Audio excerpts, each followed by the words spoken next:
वालेकुम दोस्तों, तो आज की वीडियो में हम बात करेंगे अगर आप चाहते हैं कि आप जो है 1 मिलियन सब्सक्राइबर यानी 10 लाख सब्सक्राइबर तक पहुंच सकें, तो इसके लिए आपने क्या करना होगा कि अगर आपके जितने भी सब्सक्राइबर हैं, अगर आपके 100 सब्सक्राइबर हैं, 200 सब्सक्राइबर हैं या आपके 1000 हैं, जो भी आपके सब्सक्राइबर हैं, तो आपने इस तरीके की वीडियोज़ बनानी है जैसे आप जो है 1 मिलियन यानी 10 लाख वीडियोज़ लोगों के लिए बना रहे हैं।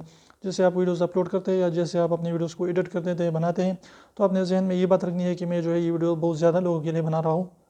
तो इस तरीके से अगर आप ये सोच कर वीडियोस बनाते हैं तो आप वीडियोस की क्वालिटी को, कंटेंट को अच्छे तरीके से जो है मैनेज करेंगे और अच्छे तरीके से कंटेंट बनाएंगे।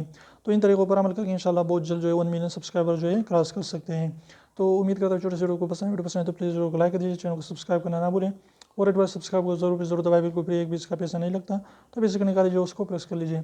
तो फिर मिलते हैं इंशाल्लाह के साथ, तब तक इजाज़त दीजिए, अल्लाह हाफिज़। लेकिन कमेंट में भी हमारे साथ राय ज़रूर शेयर करें कि आप जो इस बारे में क्या राय रखते हैं और आपकी क्या राय है। तो फिर मिलते हैं नवी साथ, इजाज़त दीजिए, अल्लाह हाफिज़।